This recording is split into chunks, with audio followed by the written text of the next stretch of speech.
Cool. Let's just go in popcorn order. So let's do hands up. And yeah, I'm real curious to see where we're at. So yeah, any volunteers to go first? Can I start real quick actually? Yeah, go for it. Okay. So Picture sharing is good. something happened. An emergency happened, so I'm outside of my computer. Mhm. But I do have Henry is gonna help me out with the presentation, and I'm just gonna talk about it if that's okay. Yeah, cool. Okay, cool. So Henry, when you're ready.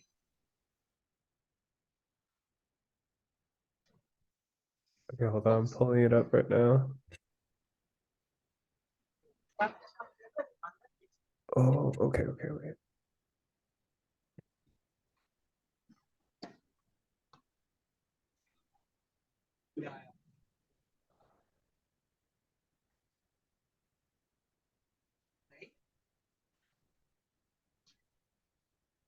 Um, All right. you guys see this? Yeah. Okay. Okay. So what I have is it's a RPG made demo. So once Henry refreshes the page and hopefully gets the connection working, we'll see the starting screen. So for the time being, what I have is a title page where you're going to be able to log in or sign up. You're not going to be able to play the game unless you're sign in, whether you have an account. If you don't have an account, then you have an option to sign up or you have an option to log in. So Henry, if you want to go ahead and sign up just so you could demonstrate to them, just pick whatever name, whatever username, whatever email, whatever password, and then sign up, and then you're going to redirect it to the title page. So once he does that,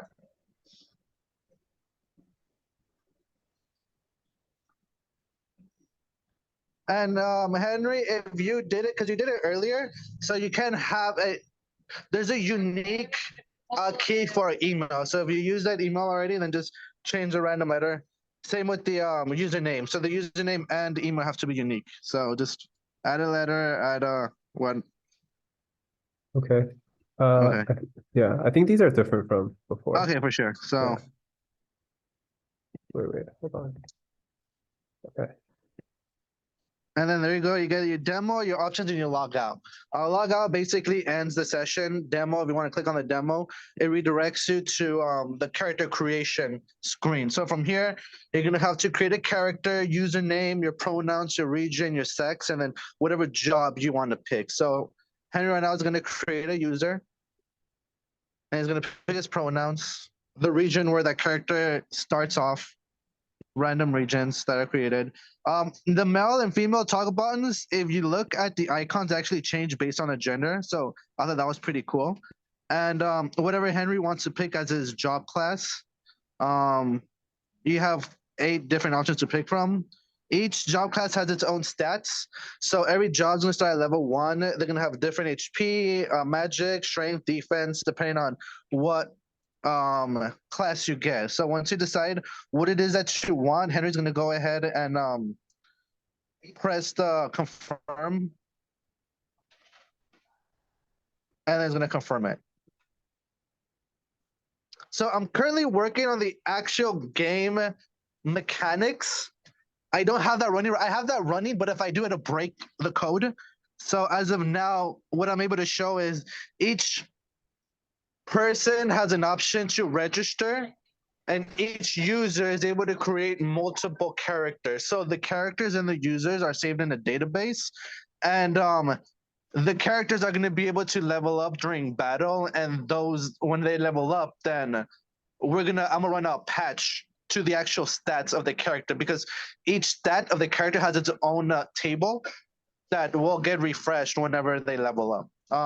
And then I'm working on the walking mechanics and the random battle encounters. So for the most part, this is what I currently have. I'm close to MVP. I just need to implement recoil and just a couple different CRUD methods. But for the time being, this is what I'm able to show as far as where I'm currently at in the project. Sweet. That is ambitious. Looking good though.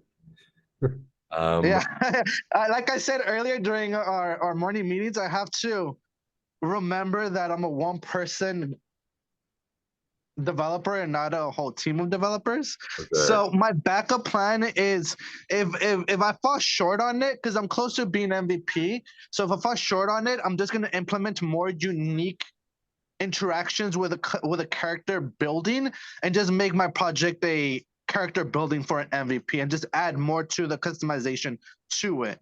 But if I'm able to implement battle mechanics and RPG mechanics, that's essentially what I'm aiming for. Sweet. That looks great. Thank you. Who would you like to go next? Oh, popcorn. We'll go with Gail. And Right. thank you again, Henry. Share my screen. I wouldn't say mine is that ambitious, but that was really cool, Christian. I really liked it. Where is the window? There it is. Okay, so for mine, I have made like an audio visualizer that I'm framing as kind of like an audio visual journal. So this is the login page. I'm calling it Audiophile. I don't know if I'm set on that, but this is the login page.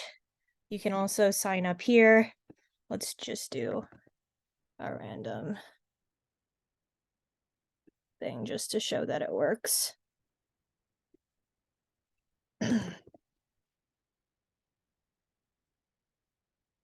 All right. So I'm logged in. This is the home page, and you get like a little prompt here with the idea is you enter like a brief prompt or something based on like whatever you're feeling or the title of the journal that you want. Let's just say how am I feeling right now? I don't know. Nervous to show off. And you can either, like with this accompanied prompt, you can record audio for 10 seconds, or you can upload a sound of your choice. I don't know if like the recording will work right now because I'm connected to the mic here. Maybe it will, but this is recording. You get a little icon here. It records for 10 seconds. I still need to like put a message to indicate that 10 seconds recorded. You get it playing back. I'm hearing myself right now. So anyways, it's playing back right now. So I had to hook it up there. You can then submit, or you go back. I need to format that. If you don't have a prompt, you can't submit. But if you do have a prompt, you can submit and you get like a little loader here. And what's going on behind the scenes is I have this recording being uploaded to this API called Cloudinary, which takes like an audio file and gives you like a URL back, which gets uploaded to the database. And for the prompt, I am using an API that I found that uses AI to generate like a color palette based on like text prompts. So it's taking this prompt and it's generating a model to like based on like associations with this whatever this word, this title, and it gives you a color palette based on that. I don't know what Nervous is gonna get. I should have put something more like, I don't know, because there are cooler examples, I guess, with more concrete. Like if I typed like flamingo, you would get like a pink color palette back or something. But the only thing is this API takes like on at most 6 minutes to run, so it's kind of slow. So that's why it's still loading. But I know it works because I tested it. It's just really slow. And I think it's quicker depending on like if the prompt, or depending on what the prompt is, it finds like associations faster. But yeah, I guess we're just waiting for this to load. I'm like paranoid it's gonna break right when I'm presenting. But nothing in my code looks, I'm looking at like the server and nothing's breaking, so it's working. So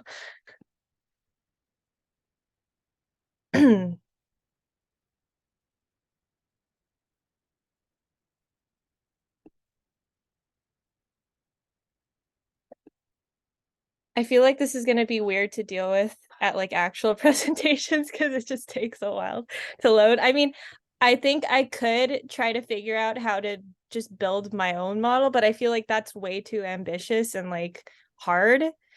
I mean, I know like a little bit of AI stuff, but like I don't know. I don't want to have to build a whole thing just for that. So I don't know. One of the things I recommend for everyone, and I think this is a great case for it, is to actually record your final presentations. So that Okay. you could do that and then just like cut out the waiting part. Yeah. Okay. Good call.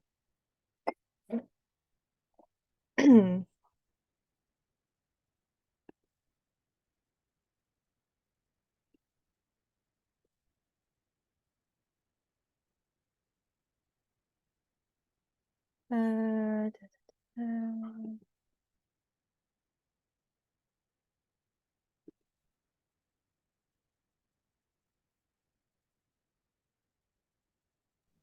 So can you tell me a little bit more about the API this is hitting?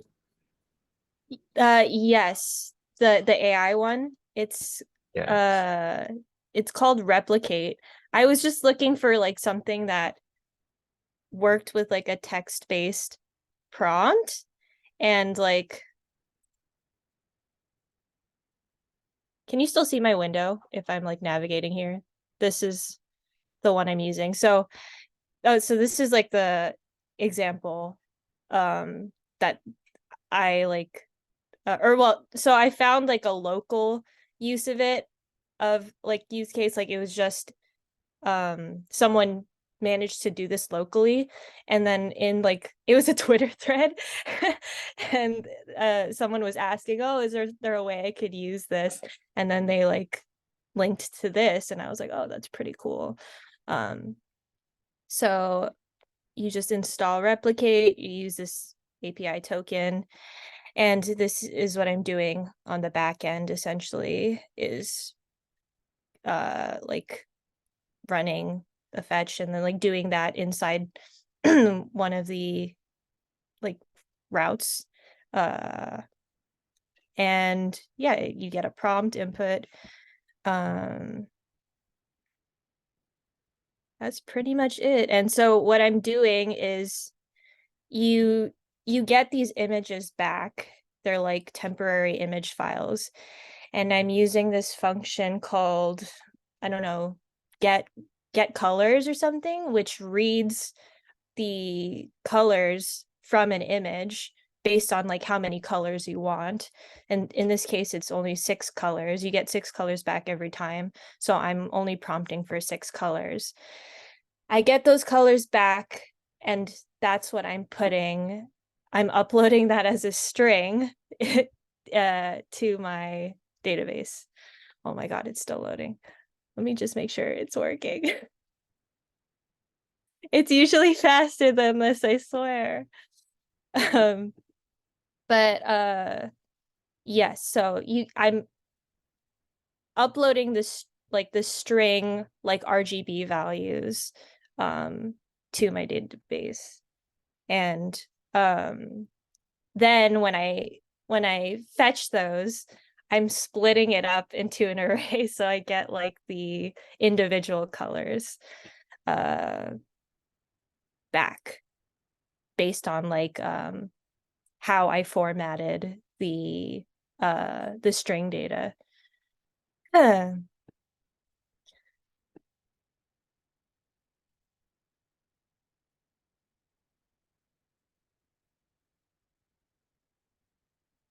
And this is I guess I'll just talk about like the tools that I use while we're still waiting. This is the audio analyzer I used. It's called Meta. They had pretty good like documentation, which I liked. These are the features that they read for like an audio thing. I had to look up what some of these are because I didn't know what these things were, but the ones that I'm using for the visualizer, which you will hopefully see in a second,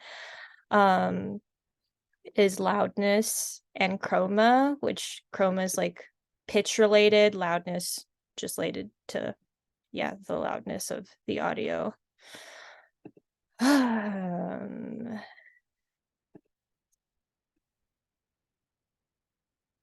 Okay, I see in my API we're getting stuff back, so it's almost done. It's almost done.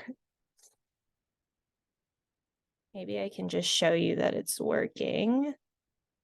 So it's like one of the palettes that's being generated. So it keeps generating them.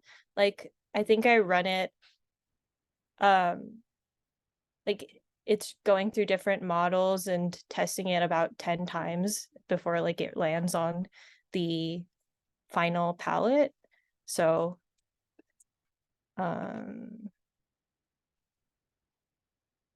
okay, interesting. For nervous, this is what I'm getting back. Yeah.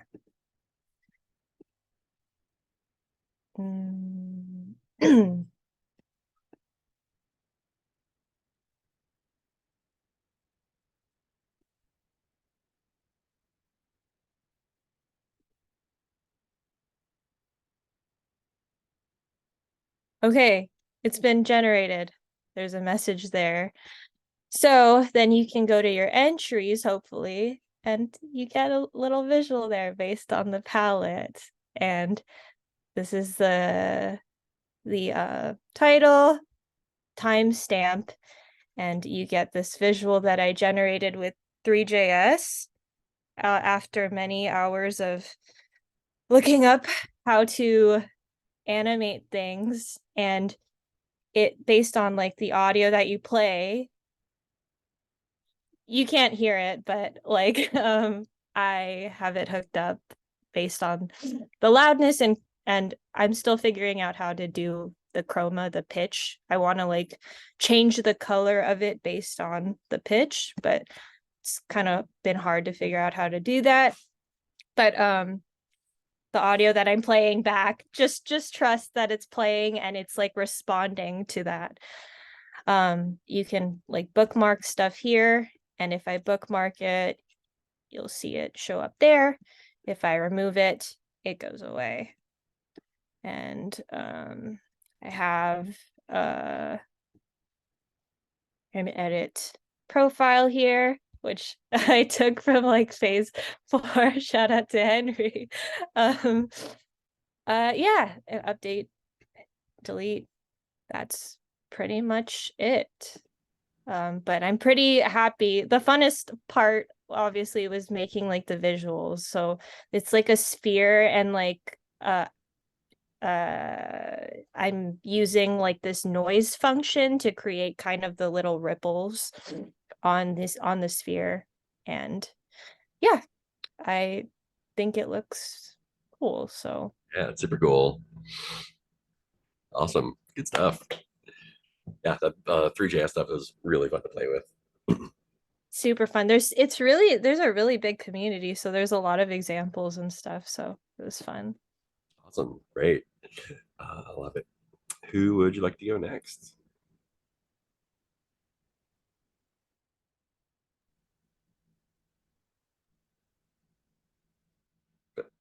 I'll go ahead. Oh, sorry. I'll pick Colin. All right. All right.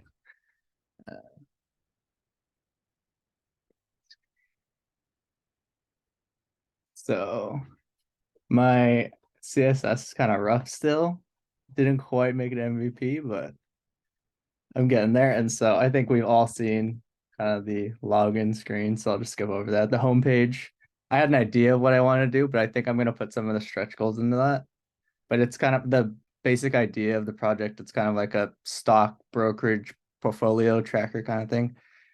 So if I go to the watch list, you can kind of see like stocks that you want to watch throughout the day, and like throughout the day it'll update while the stock market's open, so you can see that the tickers move throughout the day, and you can see the price action on the different stocks. So like if I wanted to look up a stock that's had a lot of action today, I can do Western Alliance Bancorp, and you can see that trading was actually paused today. So it like breaks up the candlestick charts. And you can see things like previous close, so the previous price from yesterday, the open this morning, 200-day moving average, price to earnings, the volume, so how many shares have been traded today compared to an average volume of what the stock might trade throughout a day. So, and then you can add it like that. You can also just remove it. So like I can click remove and it'll remove the stocks from your list. And then I can go over to holdings. So these are the stocks you own. So, and it's similar to the watch list. It'll kind of update in real time as the stock market goes. So you can see the ticker. You can see like it's Apple. The share price right now is 165.84. The change is like a total change. So if I own 8 stocks, this is how much it's changed total. You can see the percent, quantity, and then the total value.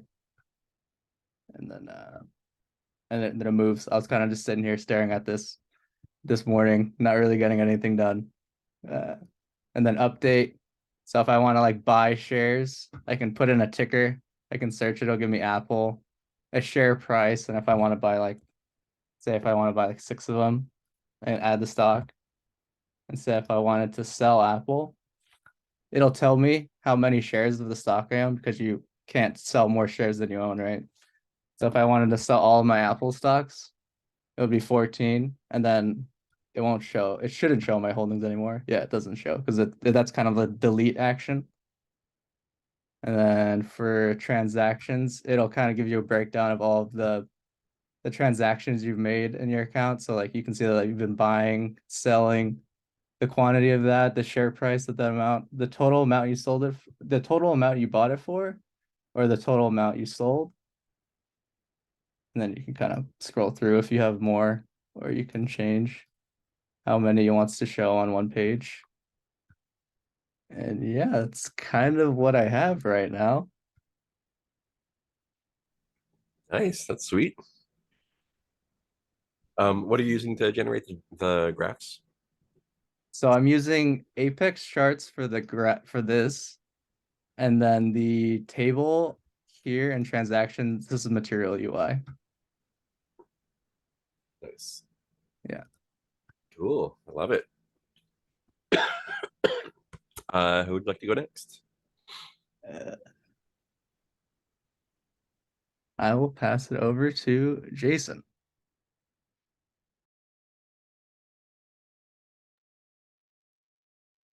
All right. This one.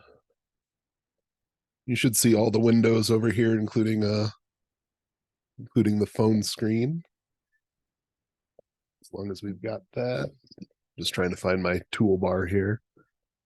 So there was at least 3 occasions over the weekend and early part of this week where I was like, why did I choose to make a mobile app? Like what was my decision-making process that I thought that'd be a good idea? But I think it turned out okay. I just like every project, I had a panic attack about halfway through that it wasn't going to be finished in time. And I think I've got, if not MVP, then very close to it.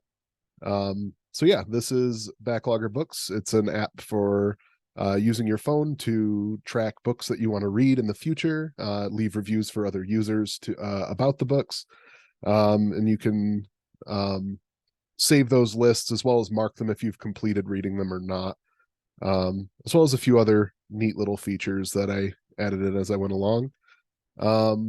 This is going to be on a Android. My intention is to make it work on iOS. However, I own an Android, so it's easier for me to test to test it on Android. In other words, on my physical device. So let's get into it. I'll start by creating an account. Where it prompts you to enter. That's going to be an existing account. We'll just call it Jason1. Enter a password and a password. And this creates the account and logs you in immediately. You can take a look at account details. You can see I haven't picked a favorite book or author yet. Here you can change your password. So if I wanted to change my password here, I could change it to be a little shorter. And you'll be able to see it failed. I'm not certain why that's failing. I've done something wrong along the line here at some point, unless I didn't type this right. Hey, there it goes. Okay, I just typed it wrong the first time. So yep, that'll change your password. You can log out, log back in. Jason1's password should now just be pass. And we'll log in, and that works, so we can see that. In addition, inside the account details, you can delete the account. I'm going to do this a little bit later because there's some other things to talk about there. So let's get into the actual meat of the app. Right now, there is a barcode scanner, and it does work. It's hard to show on the emulator because there's no camera hooked up to the emulator right now. You just get this fun little picture. But I can confirm that on an actual phone, it pulls up a camera, and you can scan the back of books to pull up ISBN numbers. I haven't gotten into the point where that's actually pulling up details on the book yet, but it seems in my head that it'll be a very easy jump to that next step. All it is just telling it to go to the details page and then pull up the details on the correct ISBN. And we can see that that's already working if we go into the search. Now this starts out searching for authors. You can switch between authors, ISBNs, or titles. I'm going to use Tad Williams just because I know there's a lot of books on the list here. And this will populate a list that's scrollable. One of my favorite books from Tad Williams is The Dragonbone Chair. We'll pick this book and you can backlog it. You can leave a review. You can set your favorite author or set it as your favorite title. So we saw those in the account details section. This will update that section to show that is the favorite, that is now my favorite title. Though I'm seeing undefined pop up in my log over here, so I'm not certain that was working yesterday. I might have broken something at some point along the line, but let's just see if that persisted to the account details. And yeah, it's coming up undefined for some reason. It might be a quirk about the book. I'm not exactly certain, but okay. So inside the search, we'll go back to Tad Williams. You can see the details in the book and add it to your backlog. It's been added. You can go straight to the backlog to view it there. You can mark whether it's been completed or not. This all updates real time with patches. You can go back to the details from there if you want. Let's add a couple more books here. I meant to stay, but add a couple more books. Let's backlog this one as well. And then when you log in, you can access the backlog straight from the home page as well. So you can see all the books you've read. You can filter them by whether you've completed reading them or not. You can see it updates real time here as well. So you can put no filter, and now we can see there's 2 books completed. And finally, inside of the details, you can add reviews. There's no reviews currently written for this one. So let's write a review. This is a cool book. You can select a rating between 5 and 10, and then post the review.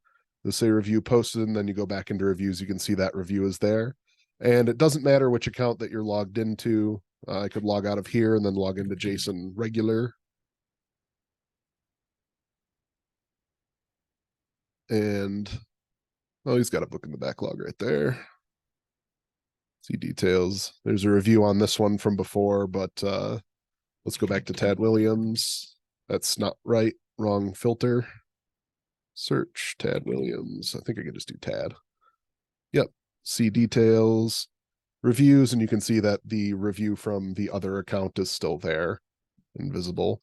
Yeah, I think that's everything for now, except for some reason that the set favorite title button is not registering a title anymore. I might have thrown something off. I was fiddling with some of where some of that information was coming into the component. So I might have just not wired something back up correctly. But yeah, that's Backlogger book so far.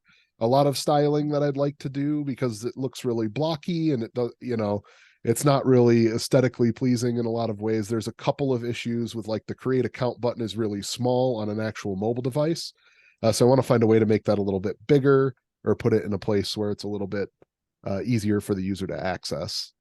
But Nice. aside from that, Cool. That looks awesome. Yep. Sweet. Yeah. No notes. Great. Yeah. Yeah, other than React Native might have been a little bit ambitious, but I got through it.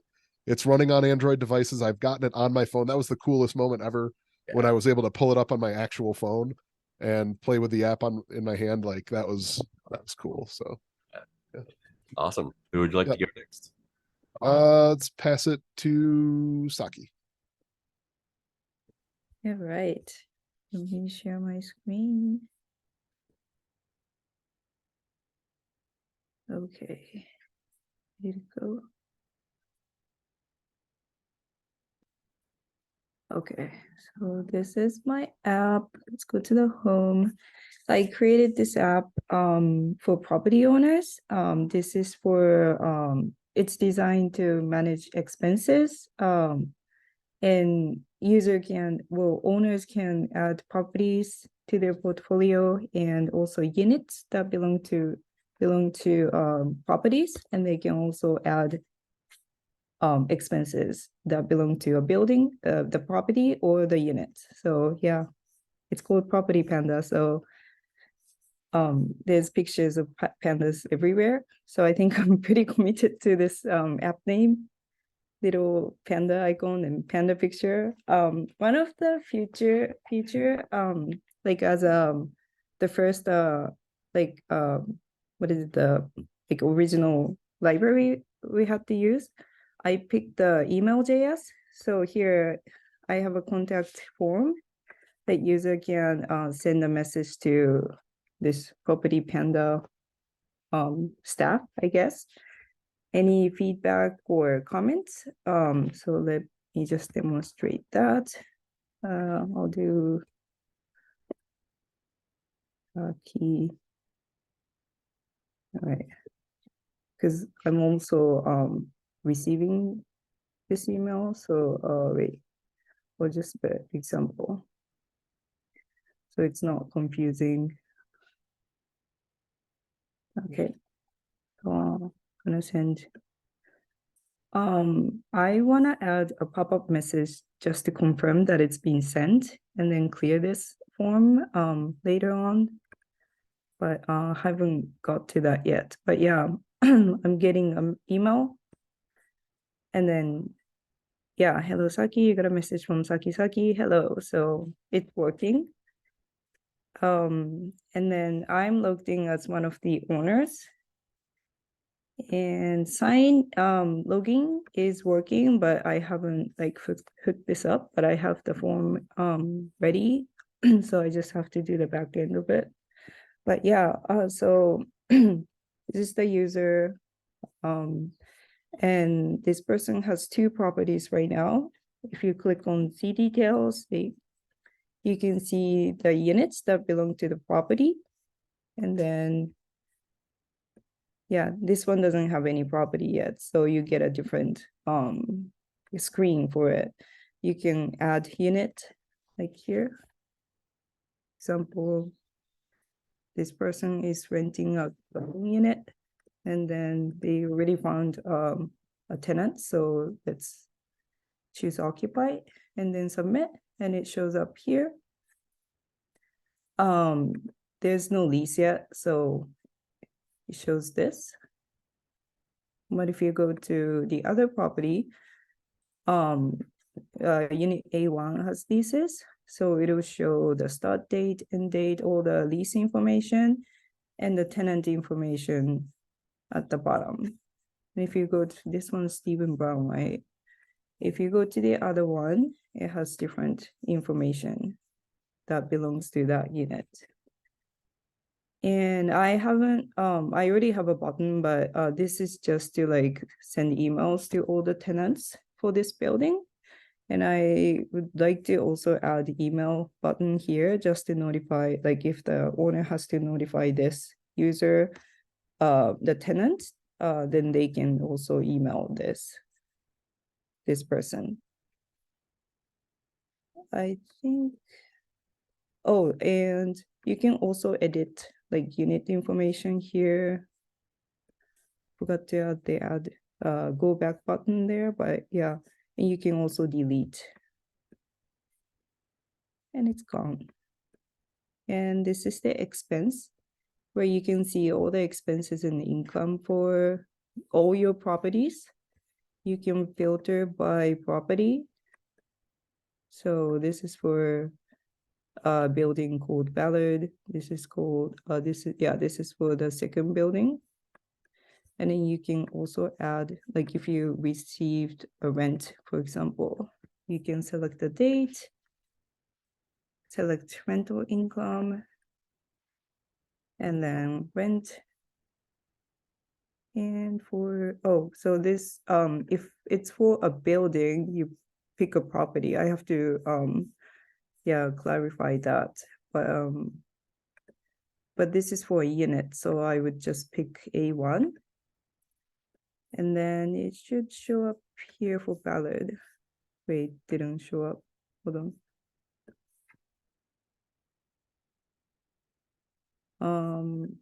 Let's see. I'm not sure. Oh, that should be showing up here. Let me try again. So no property, A1, right? Yeah, it's not showing up for some reason. I have to fix that, but yeah. For expenses and income, it will just show everything. So there's like, even like the, if you like generate report, it will just, yeah, you can see the amount by category, and it also shows the total. So for this year, I wanna add like filter by year function, but I have the codes, but it's not working. So if I pick, like for example, 2023, it was there before, but if I use the filter, it's not showing up. So I have to fix the bug. But yeah, that's the plan. And also, oh, I haven't added the profile section yet, so I still have to work on that. But this is all I have, I think. Cool. That is a lot. That's a lot of stuff. Looks great. Who would like to go next? I'll pass it to Henry. Oh, okay. Here we go.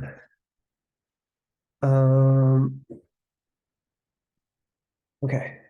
Can you guys see that? Okay, so I have an event planning app. I feel like for me, like when I plan events or like group hangouts with multiple people, it's hard to keep track of like who's responsible for what.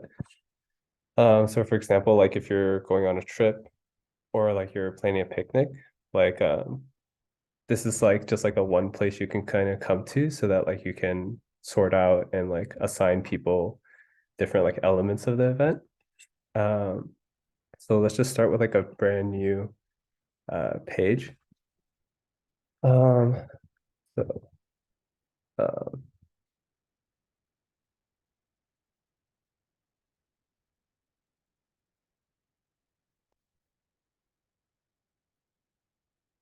and then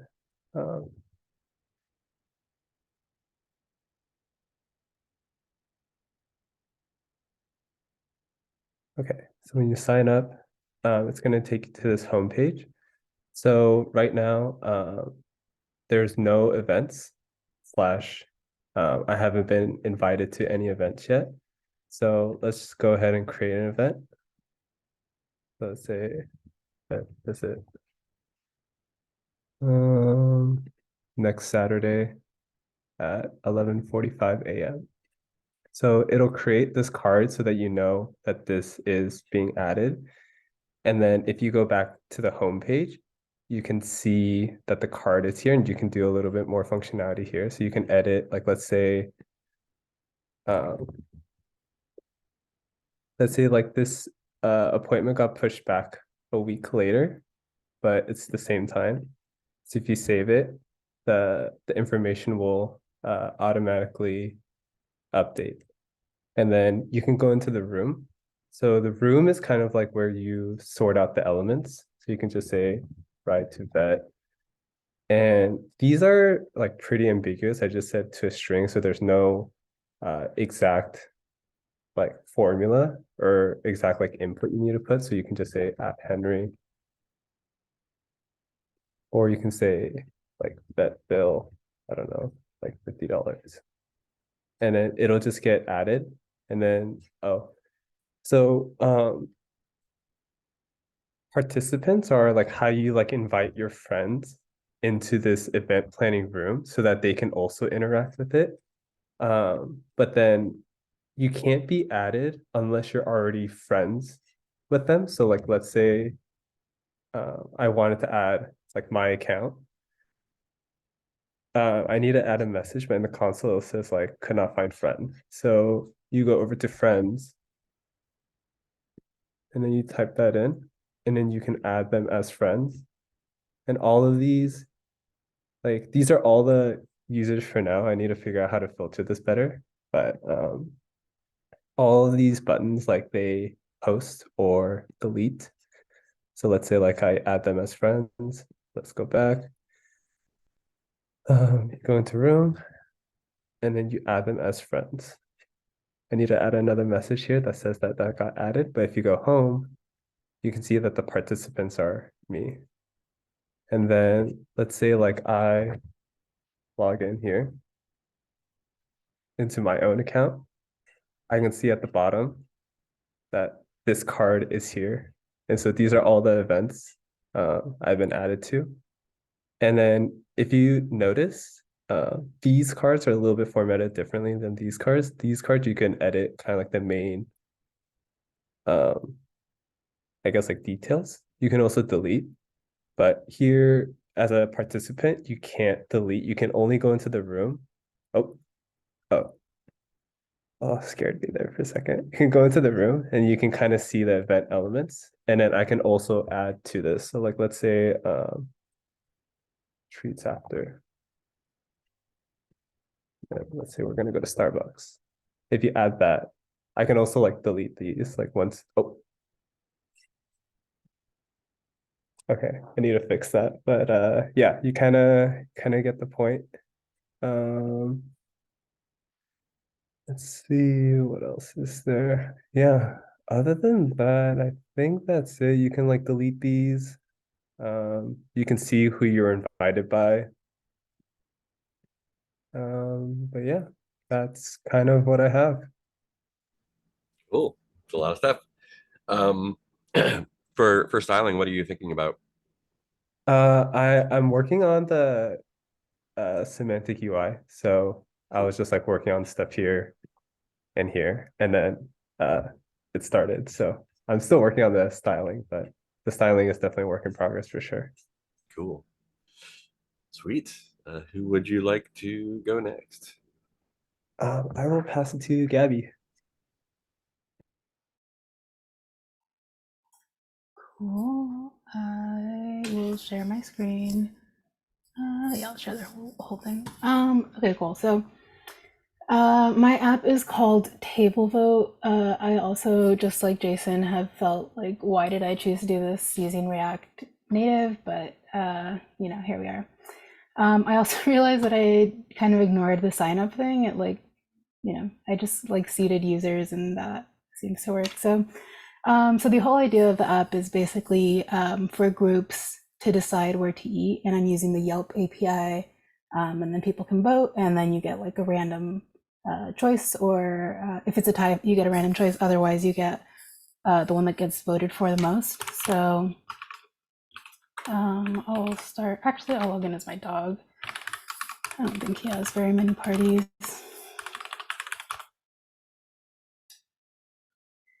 Cool. So you're brought immediately to the party page where you can start a new party.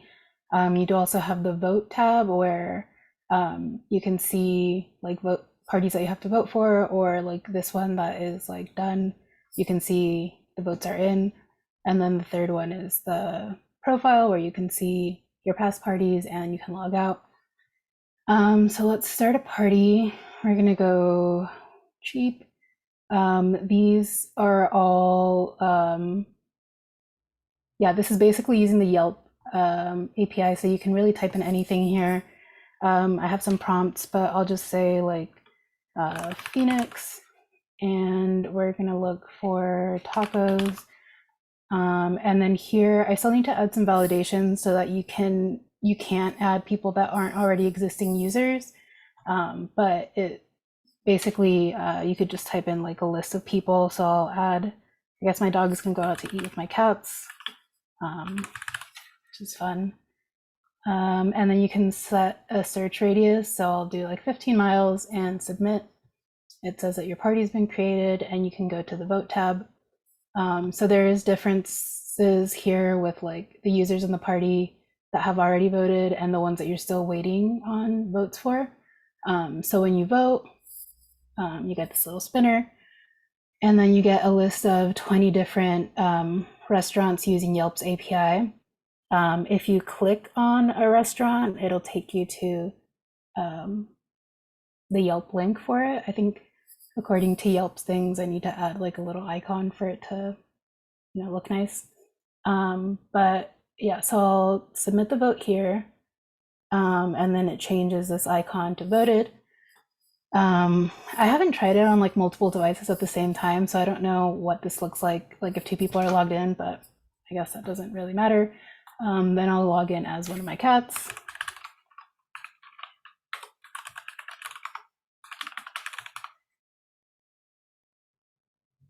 Go to the vote tab, go here, should vote for this one, and then third user.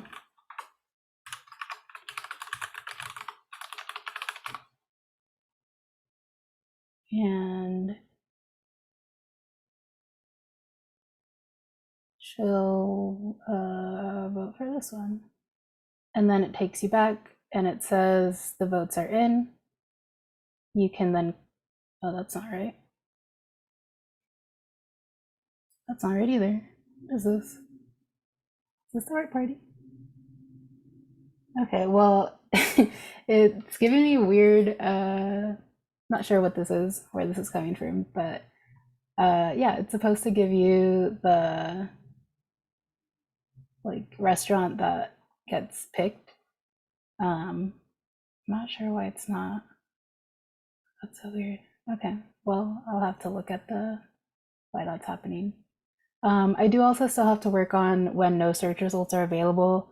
So here I did a typo in like the name of the city. So I want to be able to edit the party to say like, if you get no search results are available, then you can edit the party. Also in the profile page, there's like you can't do anything with this and you can't see like any information. It doesn't work. So I might need to make a different component that is specifically for past parties. Yeah, but other than that, I'm pretty happy with where it's at. Let me try to do another party and see why that. Yeah, I can spell.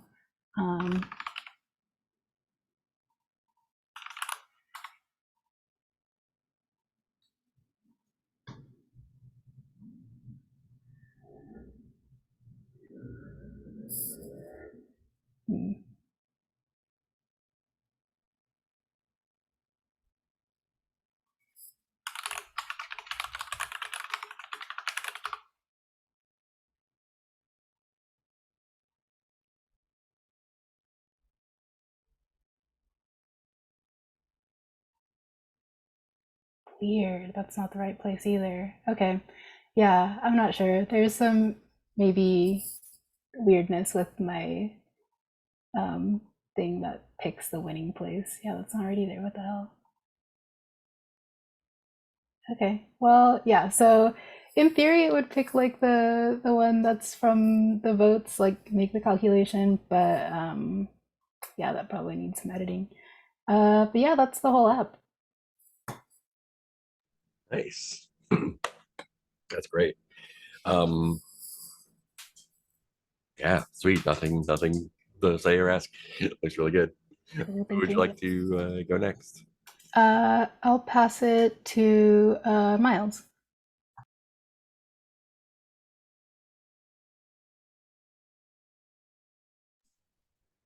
Alrighty. Hold on, let me get mine all pulled up. Just a heads up, the CSS is a little bare bones, just a little. Like it's fine or whatever. It's just, you know, yeah, I haven't really gotten a chance to get around to CSS yet, but the website works. The idea is a while back, do you remember during pre-work how we had like that like final like the project we had to do for pre-work? The I did something for that I kind of really liked, which was just a goofy little tarot card fortune generator website, and I wanted to build on that for my final project. And that's what this is, and it's all based on this one very funny picture I found once. This here is the home page. Let's just hop over to the I thought I changed that. Whoops. That should say the frog tarot.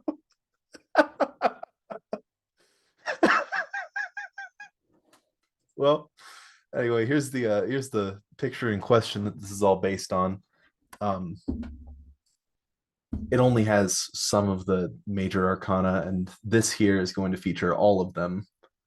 So I have to go and make custom pictures of funny frogs with little things underneath them pertaining to each card in the major arcana of the tarot, which is a lot. But this is, imagine just one of these for this. Like this here's justice. This is just they're all going to have funny descriptions. This is from Faker. They're not very funny, but you know, if it works. Then down here is a nice little randomly generated fortune, which is tacked on to each tarot. Some cool lucky numbers. And then this ties into the second feature of the website, the Ouija boards. It's a little forum I set up where you can just post a little post if you'd like. There's a profanity filter in place. You can't say bad words. If you're logged in and you are the right user for a post, you can edit the content of the post. There's a nice little comment section, and there's also a comment section for each card in the tarot. Like here we've got Michael Woods. He's commented on the tower specifically, and he's offered some very good insight.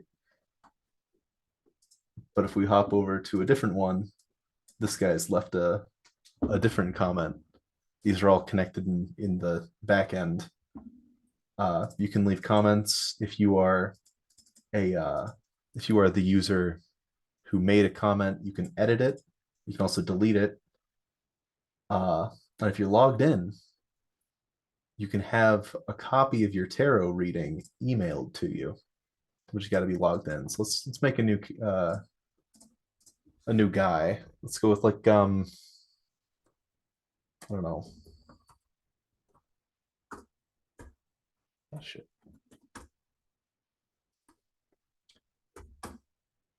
All right. So we're logged in. This up here is just debug stuff that I didn't get a chance to get rid of. So we've got our little we just generated a new thing. Oh, also you can there's a functionality to just auto submit a little post with your tarot reading over to the boards. You just hit submit there. We hop over the boards and boom. This was not here earlier. But yeah, going back to this. Using email.js just like Saki, but kind of in reverse, I think. We just got a little button here. You click it. Still got to implement an alert to show that it worked, but that there tells me that it did. Let me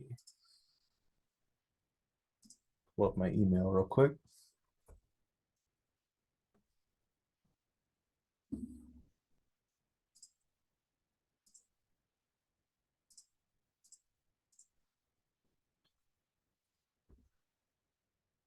And voila, automated email generated right now, complete with the picture. I don't know how to get the picture to actually render within the email, but it's good enough for the time being. Yeah. Just leave a comment saying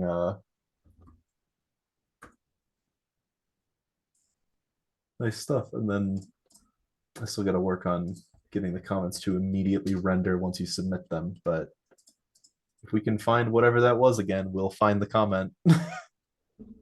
Yeah, no. Nice. Same question, I guess. What are you thinking about for styling? For styling, actually, I have a perfect reference for the for the tarot page. Trust me, it's beautiful, it's modern, it's chic.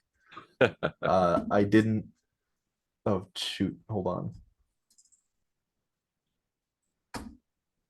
Here we go.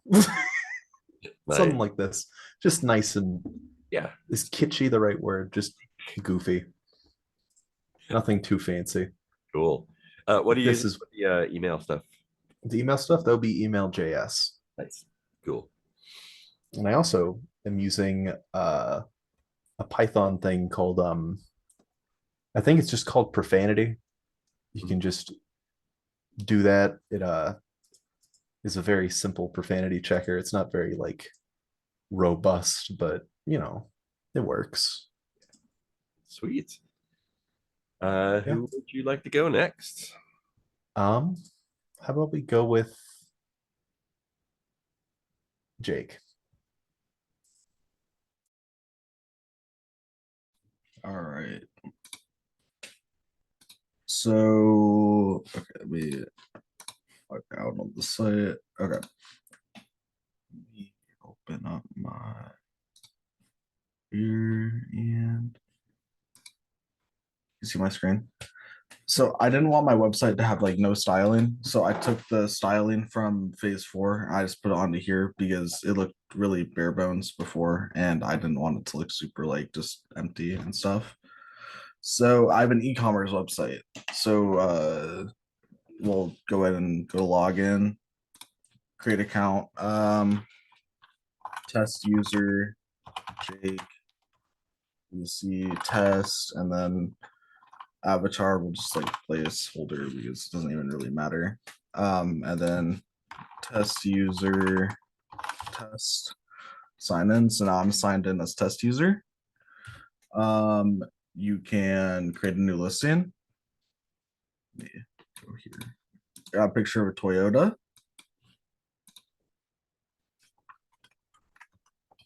With the image in there, there's one. We'll do like 25,000 and you go to create, and these are all just made in Faker.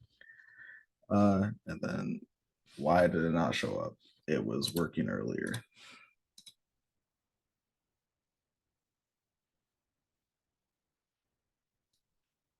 Oh, it says it's not connected. I guess there was an issue when I was. Okay, it was working earlier and I was having it create stuff. I don't know why it's not working now when I read that. But yeah, the create it should be working. It says it's not connected though now. I don't know why. But I just need to make it so I can add to cart and then rate people's profiles, and I have a logout function as well. That's what I have right now. I was having issues with the recoil for like a day and a half. so I didn't get a, or I mean Redux, so I didn't get to implement that much stuff yet because Redux kind of held me back. Cool. How are you feeling about hitting stuff for next Thursday? I'll be good and ready. Cool. Yeah, definitely. Most of my stuff to add isn't really huge for me right now. I'll probably have my MVP done like Saturday, and I'll just be doing stretch goals the rest of the time. So Cool. yeah. Is Eric our last one? I assume so. Cool, go for it. Last and least. Let's see this. Okay. There's a screen.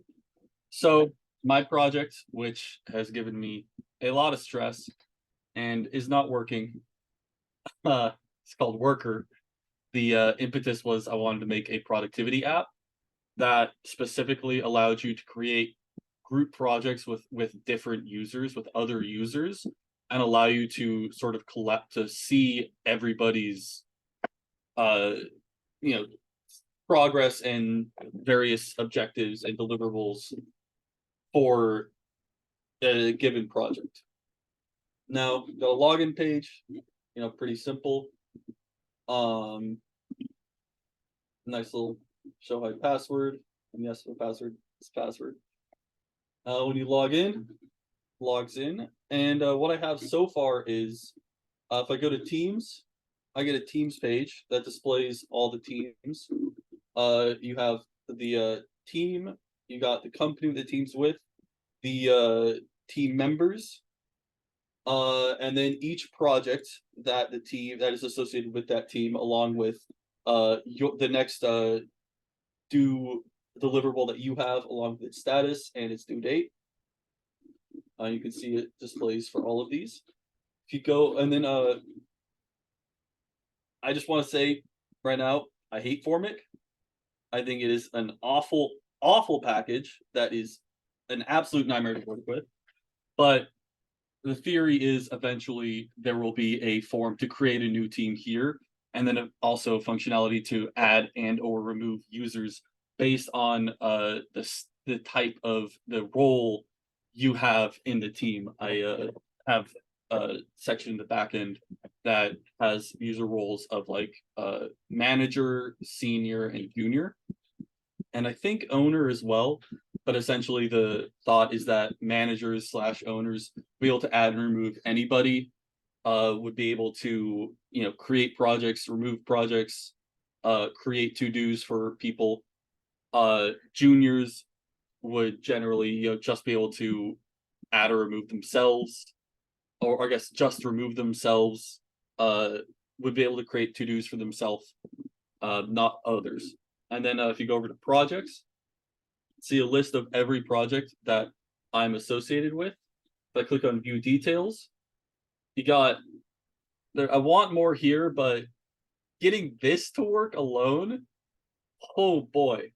You can see this is a drag and drop functionality, which is really cool. I felt great getting this to work, but for some reason, it doesn't actually show every to-do that you have. I'm supposed to have 3 for this one, and it only shows the last one in the list I generate. But yeah, so you got this, and you got one thing that with I used a React Beautiful drag and drop as the package for this. And one thing that it requires is that all state updates, because this where each draggable is located within droppable and within the list within the droppable for each draggable in that droppable, the state updates for that have to be synchronous. So I just decided to create a save changes button down here that essentially loops through every to-do. And if there's a difference between the state within this drag and drop board and the app recoil state that holds all your user to-dos, if it sees that the status is different, then it would send a patch request and update that on the back end. Calendar, I have a calendar here. I'm using React Calendar as the package. It is also a nightmare to work with. There is like no documentation for it. I'm supposed to be able to have custom tile content to add to the calendar, but it just doesn't work based on how the documentation described it should be written. So I don't know about that. And then yeah, I have a new project form, project title. Unfortunately, to pick a team, I'm also using I was trying to use a custom select package here, React Select, that is supposed to be able to hook into Formic, and this was one of the main problems that I had, was that it just wasn't working with Formic. And yeah, I am overwhelmed, flabbergasted, and I bit off way more than I could chew, clearly. Yeah, but hey, everything on the back end works perfectly, so that's what I'm gonna do. I'm just gonna go back end career for myself. Yeah. Yeah, Formic is not great. It was recently added to the curriculum, and I have been protesting it for a while. But yeah, keep plugging away. Yeah, if you need to, reduce the scope or take stories off to make it what you want, yeah, do what you can to get it where you need. Cool. So much good stuff here all around. Yeah, super good. I recommend once you get it to where you want next week, Wednesday-ish, definitely do like a recording of a walkthrough for the final presentation. Even if it's a simple thing, it frees you up a lot more to talk through stuff and not have to worry about like the server not connecting or whatever. The horror story that I always share is at a different school. About 5 years ago, 6 years ago, I guess. We were doing final presentations for a mid project, and people had them hosted, and that was the day that Russian hackers took down like GitHub and Amazon and everything for that couple hours. And so 2/3 of the people couldn't present because GitHub was down, or Amazon was down, or Heroku was down. So yeah, doing a recorded presentation, always a good idea, even if just for backup. And if you have stuff that you don't want to leave up to chance, like the amount of time an AI thing comes back, or anything else really, definitely recommend just doing a screen recording. It's doesn't have to be fancy.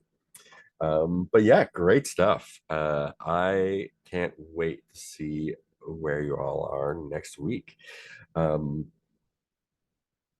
Yeah. Any questions going forward, I guess? Is deployment a requirement? Deployment is not a requirement as far as I'm concerned. I will double check to see if it is technically a requirement, but I think that's a different skill set than what we're looking for here. So right, my follow-up question would be like, what would be expected for deployment as far as a mobile app goes? Like, I could definitely just stick it on a web domain somewhere where you can download it to your phone, but yeah, if you're doing a mobile thing, yeah. Don't worry about deployment at all. I mean, your backend has to be deployed somewhere, so whether that's local or somewhere else, it's up to you. But yeah, if it's a device app, then use an emulator. That's totally fine. Cool.